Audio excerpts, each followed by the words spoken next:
Buenas noches, jóvenes estudiantes. Vamos a continuar con la segunda parte de la explicación de la primera sesión de la semana 2. Entonces continuamos. Los principios que regulan la configuración electrónica nos permiten establecer cómo los niveles de energía se van a ordenar de un nivel más bajo a un nivel más alto.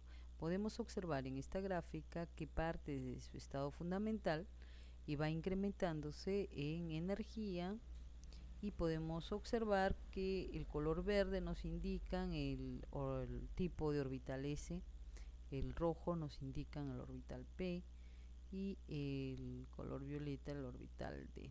Entonces vemos que el llenado de los electrones se van de menor a mayor energía. Entonces, para poder comprender esta construcción, vamos pues a ver un pequeño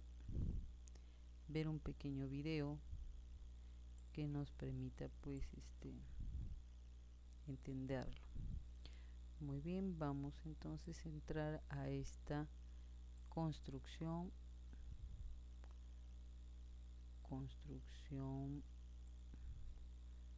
que vemos de esta forma.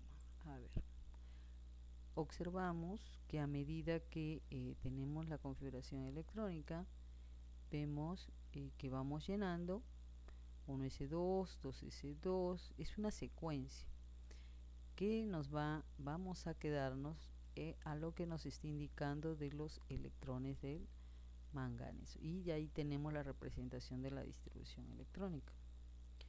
Ok, podemos representar otros elementos con la misma secuencia, pero a su vez nosotros vamos a encontrar esta representación en la tabla periódica. Por ejemplo, el P representa el fósforo, y el fósforo pues ya nos indica que tiene 15 electrones. De la misma forma vamos a hacer la distribución en forma ordenada, ¿no es cierto? Vamos desde el 1s2, 2s2, 2p6, 3s2, ¿no? Y 3p. Hasta aquí tenemos 12. ¿Cuántos nos faltarán? 3. 3p3. Muy bien. Entonces tenemos una idea, ¿no? Tenemos una idea cómo se da la distribución electrónica y el llenado correspondiente a lo que nos está indicando en el número atómico. Vamos a retomar entonces la sesión de la clase, tomando en cuenta lo explicado. Si bien es cierto, nosotros trabajamos con la distribución electrónica, tenemos que utilizar también el principio de la exclusión de Pauli, que nos indica que no debe de haber dos electrones con el mismo coincidencia de los 4 números cuánticos.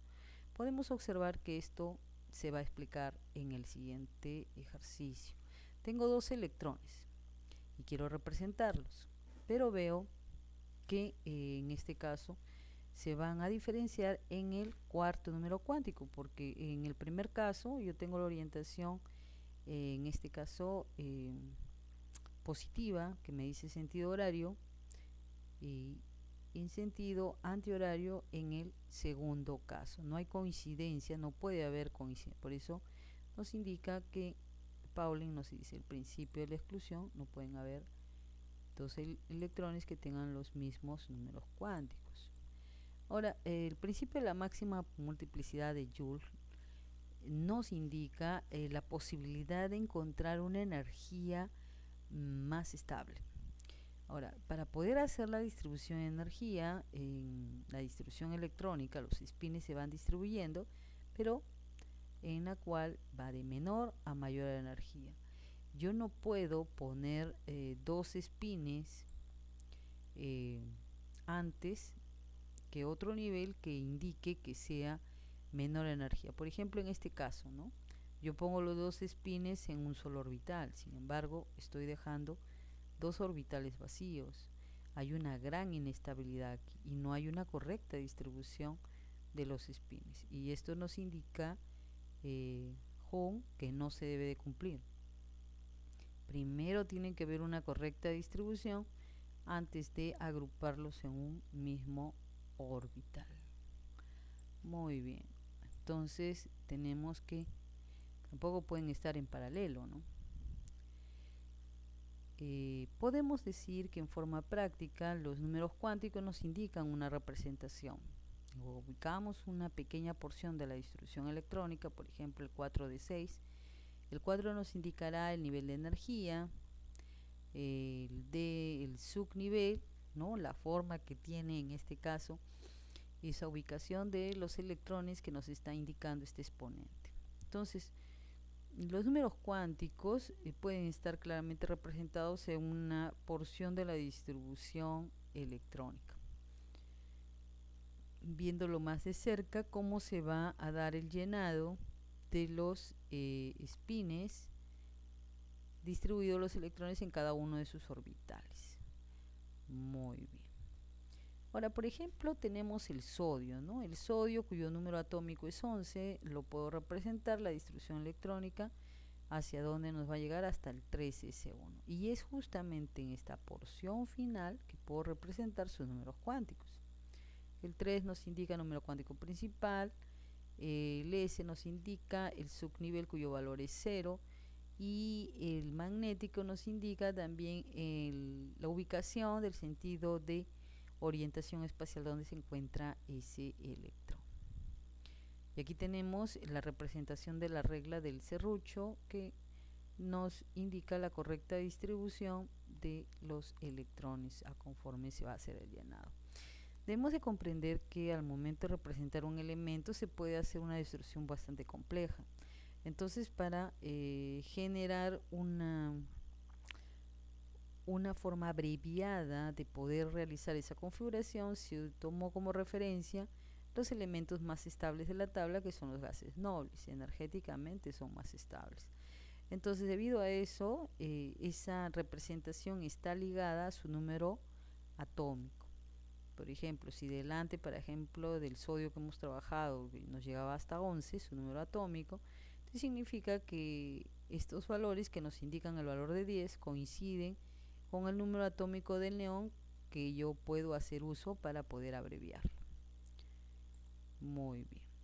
Pero en este caso hay algunas anomalías a la regla, ¿no? En el caso del cromo, por ejemplo, yo puedo hacer la distribución del 3d4 y 4s2, pero aquí se generaría mucha inestabilidad porque el 3d4 en este caso quedaría un orbital vacío, y para evitar esa inestabilidad hay una redistribución y el último electrón saltaría al 3d, ya convirtiéndose en 3d5, 4s1, y así quedaría la configuración buscando una configuración más estable. Otra anomalía es el caso del cobre, ¿no? Cuyo número atómico es 29 y tenemos que estar representado por el argón, cuyo valor atómico es 18. Tengo 3d9 y 4s2.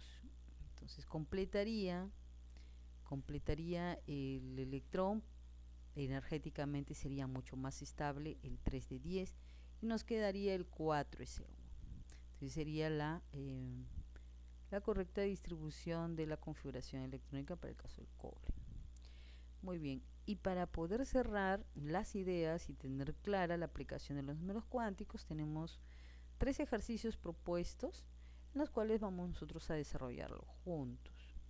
Nos proponen que los números cuánticos de este penúltimo electrón es 3, 2, 0 y más 1/2, determinando que tenemos nosotros que hallar el número másico que se tiene, entendiendo que contamos con 25 neutrones. Entonces vamos a ver. Yo tengo el penúltimo electrón que tiene 3d3. Muy bien.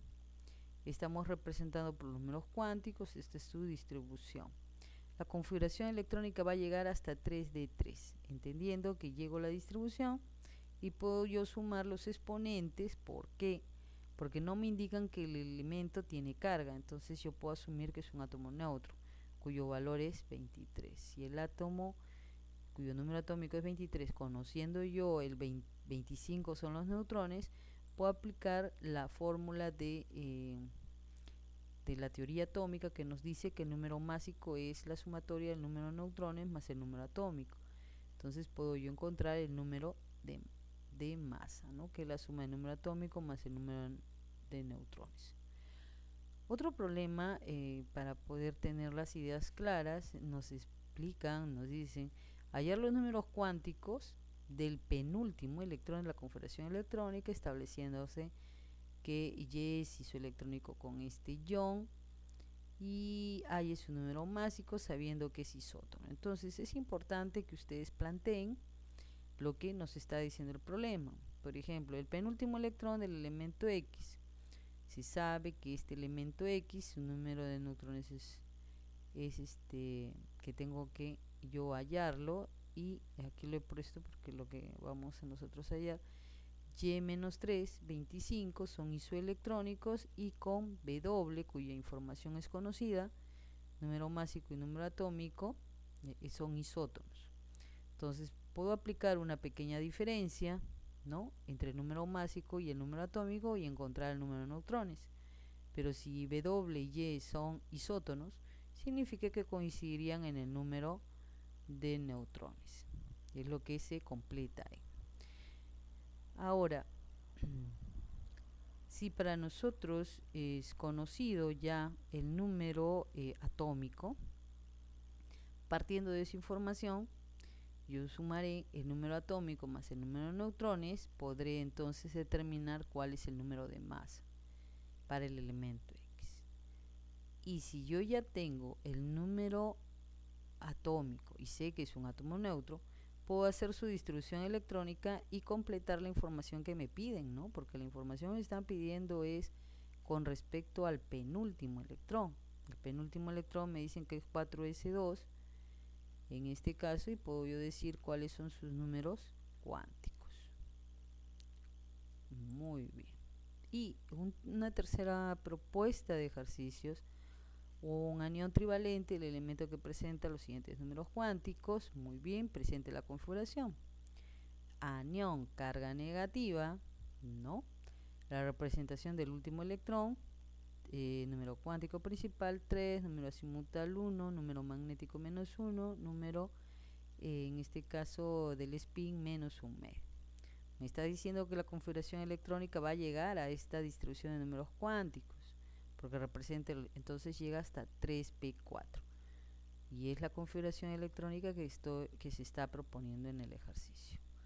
Bueno, jóvenes, son muy amables y espero pues que se haya completado esta información correspondiente a la primera sesión de la segunda semana de clases. Muy bien, nos vemos en la próxima sesión correspondiente a la segunda sesión de la segunda semana. Nos vemos. Muchas gracias.